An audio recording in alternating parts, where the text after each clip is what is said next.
Andrew Grimm from Empty Home Solutions, and we're a private sector organisation that has the sole purpose of bringing empty homes back into use.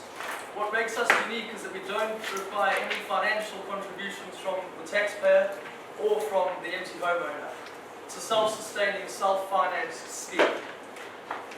So what I'll be talking about, a brief history of how the model came about, a bit about our company, and then to explain how the model works, we're using a case study, and then more details on the systems and the business model will follow that, and then we can have some questions. I'll show further case studies as well. So the history of D-Rentals, originally it's a property investment company. There were, especially with the current slump in the housing market, very stringent sourcing systems were in place to ensure that we got the absolute bargains. You'd source maybe 100 properties and then end up purchasing the one. And we thought there must be an opportunity to provide a solution to the people that are excluded from the ability to be able to sell their house because of negative equity, etc. And negotiating with the bank obviously is quite easy, a faceless bank, but when it comes to an empty homeowner, you can sympathise with their situation, and it's difficult to even offer or even, on the purchasing front. So we came up with a model that utilises the existing core competencies in D-Rentals, which is we've got capital. Instead of buying that 1 in 100 property, we could use that same finance to be able to provide a refurbishment service to a large number of empty homeowners, and we could recoup that capital and then from the rental income. So essentially we are 3 separate businesses in one. We're a loans company, financial institution with a consumer credit license. We're a refurbishment company and a rental agency. So the example is Darren House, owner of a property above a shop, quite a big property which had potential for conversion into an HMO. The council tax payments were £117 a month. The owner was unable to sell the property or rent it out. Yes, just 1 minute, sorry to interrupt. So. Yeah. Yeah, because we finished on the other one, we need to sort of keep to time. So Do you want 1 minute? Yeah, just 1 So we finish? Yeah. Oh, we just start? You ready to start? Yeah. I've got the wrong route. The second one. Yeah, just our second one now. Oh, we've got people waiting that easy. Okay. I'm not sure what... Everybody in. Charge from a pound as well, so that's Why don't you start thinking? Yeah, this is the second one. Just to be very quiet.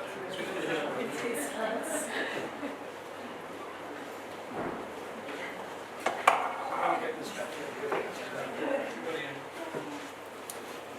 They're up your tour of Birmingham, and just start.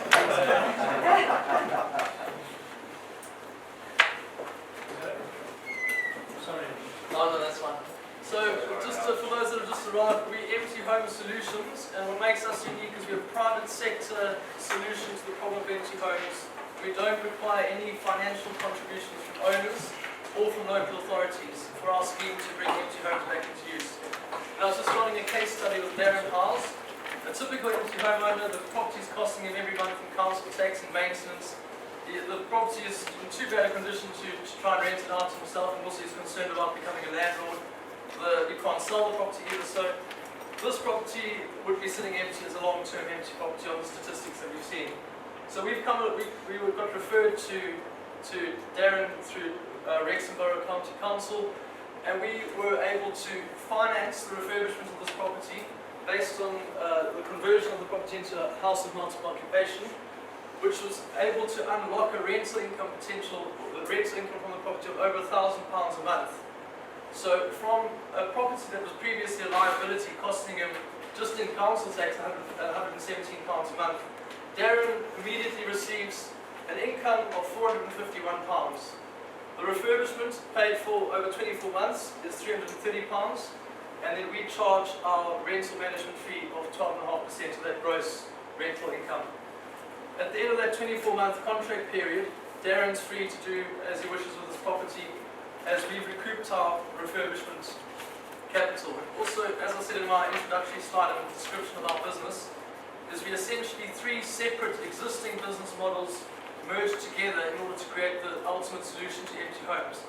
We're a financial institution providing loans.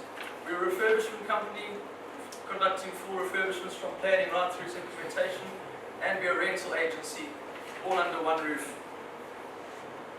The process, once we get contact from the empty homeowner, we go out and do an assessment of the property, and assessment looks at the refurbishment budget, exactly what it would cost to refurbish it, especially to the decent home standard, then the rental market valuation, and then once you've got those two figures, you can quite easily do the math.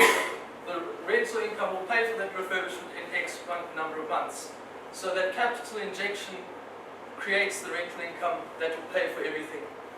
So this is a free no obligation service. We do as much detail. That's a plan of the kitchen that we're wanting to do in this example. The owner's given a full detailed report, and that report also goes to our underwriters, so we know that it makes all financial sense.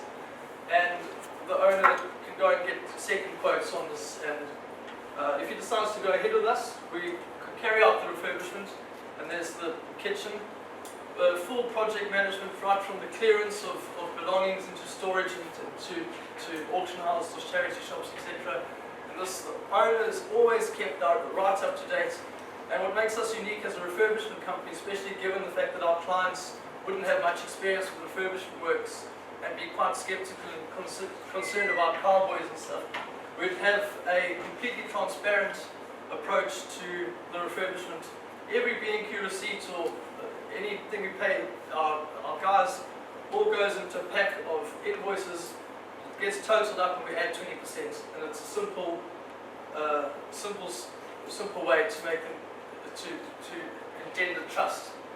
Then the property gets, now we move on to the rental. It gets rented out. We screen the tenants, produce a property dossier on moving day. We show the tenant the history of the property, a few before photos. Say the property's been empty for 8 years or whatever, and they move in, and we've had an example in the past where a family was referred to us from the council, because we include housing benefits, any tenant that comes to us.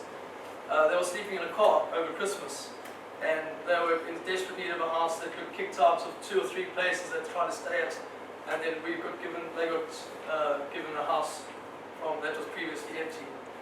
That's the example of them that slept in the car. A few case studies. That's the property that they moved into. You can see we go and do the HHS race assessment, look at the decent home standard, that kitchen's in adequate size and layout. So the plan included moving the kitchen to this, what was the dining room type area, and then the lounge was around here. And like I say, all complete transparent.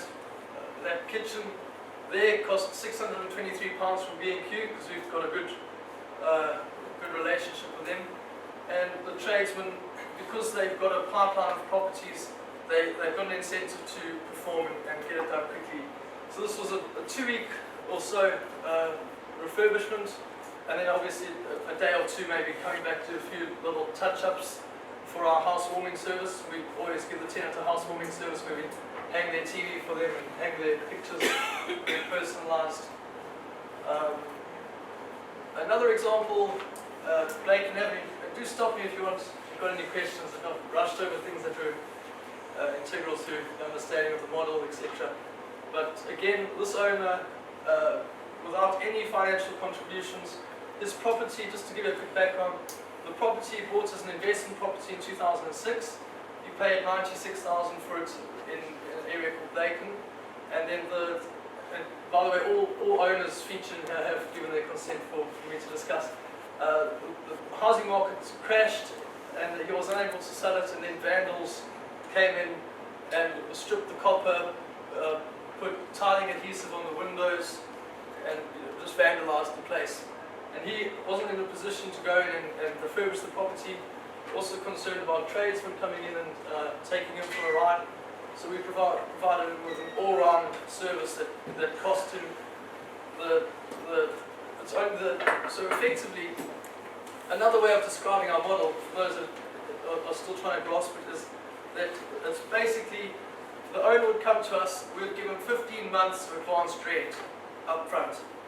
And then that £15,000 or whatever we're needing to refurbish the property, is used to pay for the refurbishment, and then we've got 15 months of rental to rent the property out for it to come back.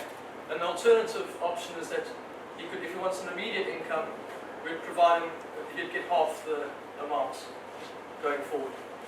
So the main objective is to get the properties to come to us, and often because of data protection and us being in the private sector, it's difficult to locate these owners. Often I remember walking through the snow trying to find the empty properties, making friends with postmen to see where these properties are, because I saw these statistics and I couldn't. And when the model works, our investors are happy with it. It gives them a better return. It's a win for the company. It's a win for the councils. They don't have to put any money into it. It's an absolute win for the owners. And I was telling the previous crowd a story that one owner said to me, if you guys had offered to send me on a cruise, all paid, all fully paid, or gave me the option of becoming your customer, I'd take the latter. And that's not because the recent ship went over, but it's an absolute win for him, and it's a win for us, and it's a win for the council. The local regeneration of communities. You've got neighbours that are just more than willing to come over and start picking up some rubbish without even being asked from when you're doing the refurbishments. And it's just it's a fantastic thing to be in. And I'm enjoying it, so keep them coming. Yeah, like I say, we'll take on anything.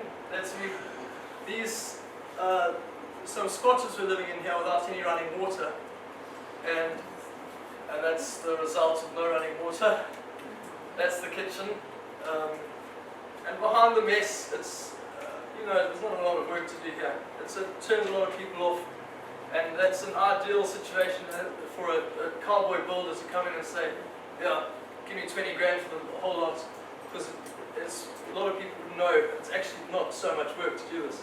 A lot of clearance, a lot of burning of the rubbish, and all advised by the council on how to get rid of the waste. But and that's why we do that transparent approach with our refurbishment scheme. So if there's any questions, just feel free to ask me. Yeah. How many properties have you actually refurbished? We refurbished 22 to date. Yeah. And there's mainly around the Wrexham area, or? Yeah, Wrexham, Flintshire. We're starting a partnership with Wirral in June. Cheshire East, they've sent out leaflets in their first batch of 500 rents. This company is, although D-Rentals has been going for a substantial amount of time, this company is relatively new. Although it's got as of the full package. Yeah, as of the full package. And so, yeah. Do you lease the properties? We've got two options depending on the circumstances of the owner. If the owner's living locally and he wants to get involved with his kids to do a bit of painting, that's fine. We'll do a lease, a management option. So he'll come in and we'll just take a portion of the rent to pay for the refurbishment, and that'll all be covered in the feasibility study. Or another option is the owner's living, like for example, we've got an owner down in Bristol. His feasibility study, he said he'd much rather just get a £300, give me £300 a month for the property. So we'll do our numbers, work out how we can do that, and then pay him as our landlord, and then we'll assume more responsibility for the property as then landlord. So two options: either we become the managing agent, or we can actually lease the property. Yeah. What's your delivery capacity? We're looking to 2 a month for it all depends on the net present value of our order book. If, for example, we've got a council able to give us an order book of 50 properties, we don't actually employ anyone. I'm obviously employed, but all our tradesmen are local tradesmen. And with the construction industry as it is now, there's so many guys ready to go. And if we can get a good refurbishment plan in place, we can arrange for capital up to 4 a month in the areas. That's our capacity. With the tradesmen that you're employing, do you take liability responsibility for the work they do? Or? We've got our own employers' liability insurance, and we insist that our tradesmen also have coverage up to 5 million, 2 million, depending on what the standard is. I think it's 2 million. And do you take care of all the building control and certificates and things like that? If we're going to do planning, if we just bring the property up to the decent home standard, we'll consult we'll get an HHS res assessment from the council, and if we're converting properties into flats, we'd certainly go through the legitimate route. And that's why working alongside the council is so beneficial for us. If it was a HMO licensable, Yeah. you would hold the license, you would still, if the person wasn't fit proper, for instance, Yeah. would there be a problem? Would you be able to hold the Yes, we license? could. And in the case of the leaseholders agreement, we would hold the license, and if we're managing on behalf of the owner, if the person's not fit and proper, possibly some issues, then we'd be on the leaseholders agreement anyway. And then obviously that's all to this. The previous property was on a license. They introduced a licensing scheme, and that £700 license fee was paid for by the refurbishment. So again, the owners never transferred a penny. None of our owners have transferred a penny into our bank account. It's all a self-sustaining model. What time are we finishing? Still got about 5 minutes. 5 minutes. So Yeah, you said when you started looking through Snowden looking for empty properties. yeah. How did you do you find any properties that are referred by the council yourselves, or are they all coming through the council? We've originally we'd come across owners. If the estate agent was taking us around and the owner wasn't there, we wouldn't have that opportunity. But some evening viewings would speak to the owners, and the owners would definitely be interested. Right. And it's a very difficult in terms of, and that's the three-step process of our assessment, refurbishment, rental. And the most important process is getting the call Yeah. from the owner. Yeah. And the majority of the time it comes through the council. Sorry, and The majority of the time it can come through the through council. council. Yeah. Yeah. If the council put you in contact with the owner, you would sell your product to Yes, the council? Absolutely. Yeah. Do you work all over the country? We're currently working with 6 local authorities in the northwest, and for us to consider moving to a different area, we need as an investment opportunity, we'd need to net present value the up to 50 properties. So if we had 50 owners ready to go down there, we'd go down for probably need 2-3 weeks with our guys and go and do all the assessments, and then if we had bites from everyone, we could move into that area. But it all depends on the numbers. We couldn't do one in London because it just wouldn't be possible to manage. Following on from that, so do you want 50 properties within one authority, or if we took, say, the West Midlands group, would you be happy to come in for 50 within that group? Within a 40 minutes would be a central hub. We'd need 40 minutes around a local authority. But yeah, anywhere. Obviously, some very rural towns are difficult to work with. But once we've got the properties, then the decision can be made. Sorry, what area were we talking? I didn't catch how big the area was. 40 minutes 40. drive around a central hub, a local authority. I won't get you very far around Birmingham. I should use mileage and all. Because we were more specific, 40 Yeah. minutes. Yeah, well, Maybe a couple of streets. let's just say 40 miles then. So is there a limit on the amount of money that you would be prepared to pay for one property? Yeah, it all depends on the ratio between how long will that refurbishment capital take to repay from the rental income. So a property in London, for example, rented £4,000 a month, we could do a lot more, whereas in Liverpool it would be less. So to give a number, probably 15,000 per property. But you can achieve a lot for... Can you achieve less in the southeast, that sort of money? Where do you make any profit from this? We've got three companies. We're a loans company. We pay 10% interest on our capital, and we lend it out to 17.5%. So although that's just accounting for risk, in some cases we'll make a profit there. Secondly, as a refurbishment company, all costs are variable, and then we add a 20% on. So for example, in an £8,000 refurbishment, we'd add an extra 1,600 on top of that, and that £1,600 will be our refurbishment profit. And then finally, we'd have a rental agency, and we charge just slightly above market-related prices at 12.5%, whereas average is probably between 8 and 10. And and that's because we can't take on a lot of properties at once. It's a slow growth business. So it's a profitable rental agency, profitable refurbishment company, and profitable, and it's a win-win all the way around. The owners, it's hugely profitable for the owners who now receive an income from a property that was previously costing them. The councils obviously get their properties back into use. And what time are we finishing? 10. Is it 10 on the dot we're finishing? 5 to. Okay, 5 to. Okay. So, yeah. Sorry, two questions on this. So once the owners have paid back the virtual costs, are they then free to Absolutely. themselves? They're not brought into you for a long period? Yeah, absolutely free of any obligations. Once we've got our refurbishment capital back, but our little sweetener, we'd hate for them to go, but if they go, that's they've got an obligation. Our little sweetener is that, for example, in Darren's case, every month he's paying $330 for 24 months, receiving £451, and as soon as his contract comes to an end, we've actually got a graph here. This will be a nice point to end on, if I can find it. It's on the business model. So they are free at this point, end of contract. They can move into it themselves, get their children to move in if they want it. They can sell it, rent it out to a different letting agent. But this Darren's receiving £441 a month, and then we're busy paying £330 a month into the refurbishment repayment. So once the refurbishment is paid for, his income will jump by £330. So we hope that £700 is going to be, will be happy leaving it with us.